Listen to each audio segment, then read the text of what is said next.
Hello， 大家好，欢迎回到我的频道。那也是好久不见了。我最近呢一直都在做这件旗袍，它是一件全衬的传统连袖双襟旗袍。这个襟儿呢是完全可以打开的。为了搭配，我也给它做了一件小马甲。那今天视频的内容呢，就是介绍这件旗袍从量体。那今天视频的内容呢，就是介绍这件旗袍从它的量体到打版到剪裁，最后制作。接下来呢，就跟着我一块看一下这件旗袍所需要的所有数据。这里给出的数据是我的尺寸和这件旗袍的放松量。大家也可以根据自己的尺寸来进行计算，也根据你想要的旗袍肥瘦效果进行放松量的修改。量体的时候，大家要注意一点，就是尽量要脱光了量，不要穿衣服，因为我们是要量出净尺寸。下面我先依次介绍一下。第一个尺寸就是你的衣长，这里就涉及到一个很重要的点，叫肩颈点。我们的衣服最多也就到脖子和肩膀交接的这个点，然后再往上就是你的领子了，所以这个肩颈点永远都是你衣服可能出现的最高的这个点。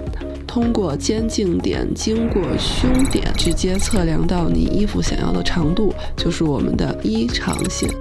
第二个就是前腰节和后腰节的尺寸，通过肩颈点过胸到腰节就是你的前腰节长，后腰节就是肩颈点量到后腰就是你的后腰节长。那可以看出前腰节它经过胸有个曲线度，它有个坡度的，所以我们的前腰节一般都会比后腰节要长。在做很合身的旗袍的时候，就算你的前后腰节是相等的，比如都是42，但是你也要把后腰节减掉2厘米，让制版时至少有2厘米的前后腰节差，这样旗袍看起来才会漂亮，后面没有堆积的量。一般前腰节都是比后腰节长一些的，比如我的前后腰节差就是2厘米，这个是通过测量直接给出的数据。那大家就用尺子在自己身上量一下，得出你们的前后腰节。第4个尺寸是台肩，它是一个中式服装的术语，台肩等于袖拢身，这个尺寸是直接测量出来的。尺子放在肩颈点上，向下找出袖拢想要的深度。第5个尺寸是出手，也是一个中式服装的术语，它是1/2肩宽加袖子的长度。中式传统服装都是连衣袖，所以我们要把肩和袖子加在一起进行制版。第6个要测量的尺寸是膝高线，尺子端点放在肩颈点上，通过胸点一直测量到膝盖中央。第7个尺寸是胸围，尺子绕过胸部最丰满处1周，不要放手指进去，是净尺寸，再加上放松量。这里有个要注意的点，如果有后腰嗓，要额外加2厘米的嗓量，在胸部计算尺寸时。第8个是腰围，打版时胸围大垂直到腰节线上，收3.5厘米就好。第9个是臀围，尺子通过臀部最丰满处量1周，再加上放松量，可以根据自己的舒适度调整松量的大小。第10个尺寸是领围，尺子通过脖子根部围量1周，放松量也要根据个人的接受度来调整。这件旗袍领围我给了2厘米的松量，是我能接受最小的松量。第11个要测量的是开叉的高度，这件旗袍我想开叉在膝盖上5厘米，那么尺子就从肩颈点一直测量到膝盖上5厘米，就是开叉的高度。最后一个尺寸是袖肥，用尺子在手臂上量出理想的大小，再分配到前后衣片上。以上量体环节就全部完成了，接下来要进行制版。在开始之前要搞清楚制图的顺序：1长，2宽，3轮廓。标注成红色的尺寸都是制图时用来画长度方向的线。这里我们还缺少一个臀高线，直接在腰围线下加20厘米就可以了，这个范围一般都不会有问题。标注成蓝色的尺寸都是制版时用来画围宽方向的线。我们量体得出的尺寸都是一整圈的尺寸，但制版时我们只需要1/4的尺寸，所以这里把我们刚刚才得到的胸围和臀围都整体加上放松量之后除以4，就是我们制图需要的尺寸。腰围在打板时没有进行计算，而是直接用1/4的胸围大收了3.5厘米。这里要说一下，是为了整体线条好看，就算腰细也不用收太多，但也要核实一下图纸上前后腰围的大小，不要小于净腰围加放松量就可以了。接着用臀围1/4的尺寸减去3厘米，就是下摆的大小，标注成黑色的尺寸，都是制图时用来画前后一片大轮廓里的细节线。这里领围也是1圈的尺寸，我们也需要计算出领围在前后片1/4的尺寸。那么现在有了测量出的尺寸和计算后得出的所有数据，跟着我仔细画出每一步，就能做出这件旗袍的纸样。开始打版的视频之前呢，先跟大家聊一聊怎么去选择我们的面料。冬天的时候呢，就可以选择像毛料啊，有厚重感的适合冬天的面料。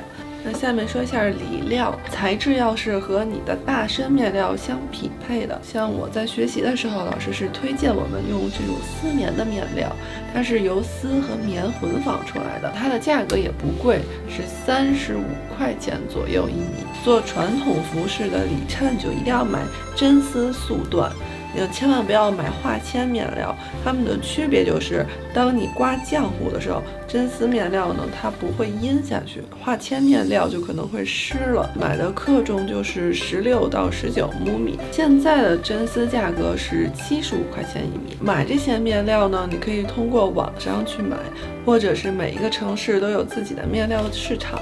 那我们现在呢就来看一下打版的视频，希望你们能好好学习。第一步，画出大轮廓，上平线经过肩颈点，画出衣服在身体上最高的位置。接着平行上平线，向下画出各条高度线，抬肩线也是袖拢身线，前后腰截高，臀高线，膝高线，衣长线，最后画出前中和后中。第二步，在抬肩线上画出前后片的胸围大。第三步，在腰截线上画出前后片的腰围大。第四步，在臀高线上画出前后片的臀围大。第五步，在衣长线上画出前后片下摆的大小。第六步，从前中向外画出出手的距离。如果你像我一样是溜肩，锁骨特别的突出，可以养个金鱼，放个硬币的那种，可以在前片的尖端点上落肩下降4厘米，前片的出手也同时下降4厘米，并在前片的小肩线上画出自己的肩部线条，这样可以缓解一些衣服压着锁骨的压力，会让前片更贴合肩部，承担一些锁骨位置面料的重量。我这里犯了一个错误，就是在试衣之后我又把台肩提高了2.7厘米，从之前的23.5提高到20.8。穿上旗袍时，我就觉得我的肩都是顶在衣服里，就非常的压锁骨。可能是因为我腋下留的余量不足了，为了补救，我在肩部的位置加放了1.5厘米的凸起量，也幸好我留了2厘米的作缝，才有余地修改。第7步，在出手的终点，也就是你的袖长，垂直上平线画出你的袖肥，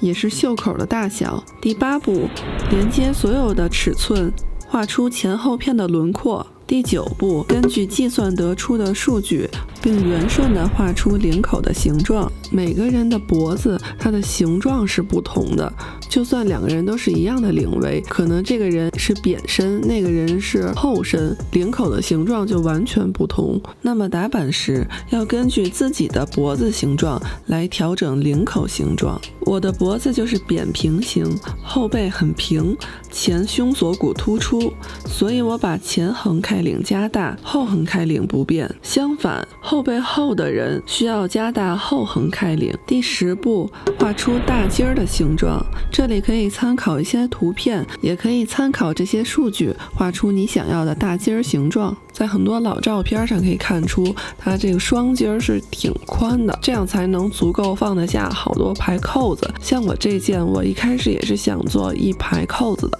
但是放不下了，所以我下次可能在做双襟旗袍的时候，我会把它画得更宽一些。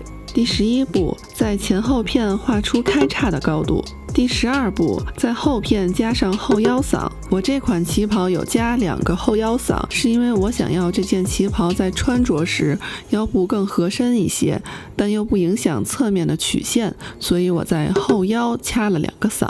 画后腰嗓时要注意，因为亚洲人的背是比较长的，所以我们后背最凹的地方并不是腰节线上，而是腰节线往下2.5厘米这个位置，所以后腰嗓掐的最猛的地方应该是腰节线向下2.5厘米。也要注意后腰嗓要画出一个枣弧形状，这样会更贴合我们背部的曲线。第13步，画领子，先量出前后领口的弧度，再根据前后领口的大小画出你的领型。一般旗袍领子在前领口的上翘尺寸是 1.7厘米左右，上翘的尺寸圆顺的连接到肩颈点，也是你后领窝结束的位置。如果你的脖子上面和下面尺寸是差不多的，那 1.7 可能对你来说是完全 OK 的。但是如果你像我是上面细下面粗，我的起翘数就会很大，大到3厘米，这样下领口翘的越多，上领口才会越小，所以这个起翘量也是可以灵活调整的，不要就是死记成 1.7， 要根据你自己脖子的形状来试一下。最后一步，踏出前片的大襟儿和左右小襟儿。大襟左侧缝是和后片缝合在一起，右侧缝是完全打开的，有9对扣子固定在侧缝，所以要在右小襟下加一个7厘米宽的底襟，以防穿着时露出皮肤。左侧小襟在大襟的形状下加5厘米的搭叠量。接下来把每片纸样加上坐缝，前片大襟，前片左小襟，前片右小襟，前片右底襟，后片前后片肩缝和侧缝加2厘米坐缝，下摆4厘米坐缝。左右小襟的前中不加坐缝，其他的部位都是1厘米坐缝。领口的纸样裁成净板，不要加任何坐缝。最后在这些板上标注上丝道线，并在你的纸板上写上每一个部位的名称，不要忘记在关键部位画出对位点。那在开始制作视频前呢，想给你们一些建议。平常我会怎么去学习传统服饰？首先第一点就是看书。第一个要介绍的就是这一套书，第一本是讲基础技法，第2本就是旗袍制作，还有最后一本是教唐装的制作。第2本要和大家介绍的呢，就是这本英文书。这本书就是从细节讲服饰，配上了详细的电脑图。这本书的好处，我觉得就是不仅你可以看到中式服装，你还可以看到各个民族的传统服饰。第3本要向大家推荐的书就是这本。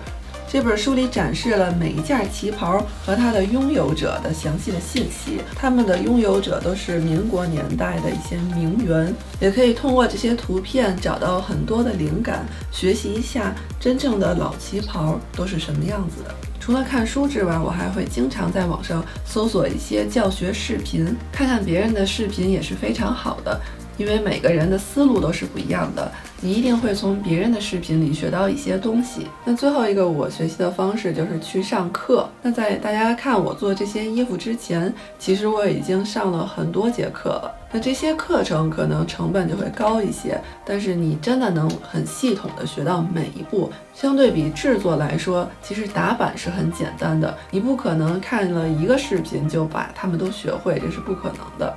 所以一定要长时间的累积。上课时老师就告诉我们一句话，叫动手胜千桥，你看100次都不如做1次，不对，你看1000次都不如做1次。真的动手去做一遍，你的感受是完全不一样的。所以特别鼓励大家一定要动手，要鼓足勇气动手，一定会做得一次比一次好的。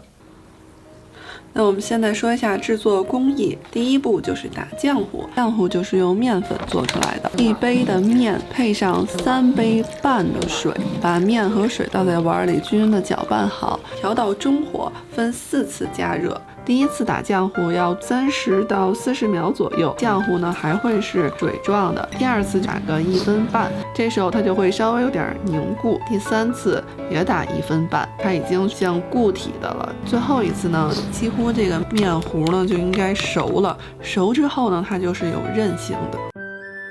好了，浆糊就制作好了，现在就可以把它吃了。第二步就是整烫面料和里料。如果是日常款，面料和里料就都需要下水；如果是礼服款，只要用蒸汽熨烫一下面料就可以了。第3步是对花，旗袍做工的精致与否，重点就要看对花的精准度。在布料上先画出前后中线和所有的高度线，再用大针码缝出来。第4步，剪裁面料和里料。把面料翻到反面，纸板的中线对准刚才用大针码粗缝出的前后中线，接着依次对准所有高度线，画出纸板的轮廓和细节，沿着画线剪裁。接下来剪裁里料，大身一片平整地铺在里料上，沿着大身的轮廓剪出里料。这里特别要注意，里衬的下摆要裁成凹肚的形状，这一步是为了穿上旗袍后下摆不露出里衬。第5步呢，就是缝面料里料的腰嗓。先用别针在嗓位上固定几个点，击缝在线钉外的0.5毫米。缝完后要把嗓对折的直线变成曲线，才能有足够的空间烫倒过去。第6步，处理面料和里料衣片的所有细节。这一步虽然不难，但是很繁琐。首先我们来整理面料。第一，归臀部和腋下，这2个部位正好在人体凹凸的曲线上，所以我们要把平面的衣片归成立体的，先归成直线，多余的料子就全在大腿上。第二，归完臀部和腋下，我们用油纺线条固定各个部位的形状，以便在制作和穿着时不会变形。分别固定在侧缝、下摆、大襟儿、小襟儿、袖口这5个位置。前后片、左右侧缝这4条边都一定要是相等。第3，要在缝有滚边的位置上用浆糊辅助扣烫，后片侧缝只处理开叉位以下的这段距离，打剪口在开叉位径线刮0.6厘米浆糊，然后一边扣折一边熨烫。前片虽然一圈都有滚边，但是左侧缝需要和后片缝合，保留这一段做缝。下摆直接双折扣烫，并用大针码粗缝固定。下面来处理里料，这一步相对简单很多。首先归臀部和腋下位置，里料不用粘线条和扣烫。接下来拔一下前后片的下摆，让它有空间双折，并击缝或手牵永久固定。第7步，先缝合右小襟儿与底襟的连接线，再把左右小襟儿的下摆与里衬缝合。缝纫时注意2点：一是左右前中这一段的距离一定要相等；二是缝合下摆时要拉着缝，拔长一些，不然穿着时会卡胸。我们到了第8步，缝合肩缝，前片左右小襟的肩缝与后片肩缝缝合，前片的里料和后片的里料相缝合。第9步，粘合面料和里料，在所有扣烫过的部位刮0.3厘米的浆糊，并粘合在里衬反面相对应的径线上。里衬的下摆在粘合侧缝时需要上提0.5厘米，上提的量在粘合时平均分配在侧缝。第10，需要缝合滚边的位置分别是前片一整圈，左右袖口，后片臀围线到下摆再延伸到臀围线。开叉的指点虽然在膝高线上5厘米，但是滚边要一直滚到臀围线上。为了不让里衬脱丝，我们等到缝滚边时再剃干净里衬。最好使用16毫米的真丝速段来制作滚边布，在真丝反面分3次刮浆糊，等真丝自然晾干后，用竹尺在真丝的正反面把浆糊卸软，再进行熨烫。根据我们的设计计算出滚边条的宽度，在斜丝45度上开条，缝合到刺绣处，注意滚边缝缝留窄些，不然翻过来时滚边的宽度会不够。可以现在就进行反面的手撩边，或者等最后有时间时再进行都可以。袖口滚边最后的4厘米，不要现在就手缝收尾，要等着缝合侧缝时包裹住前袖片的滚边。第11步，把前片大襟儿与左小襟儿重叠的侧缝固定在一起。第12步，缝合前后片的侧缝，缝好侧缝，大轮廓就可以看出来了。第13步就是做领子，那接下来呢，我们也是把领子的里衬剃干净，剃了之后就马上缝滚边儿。最后一步就是做扣子，因为做领子1字扣和花扣的工艺都比较复杂，在这一期就不做更详细的介绍了，有机会下一次为大家详细讲解。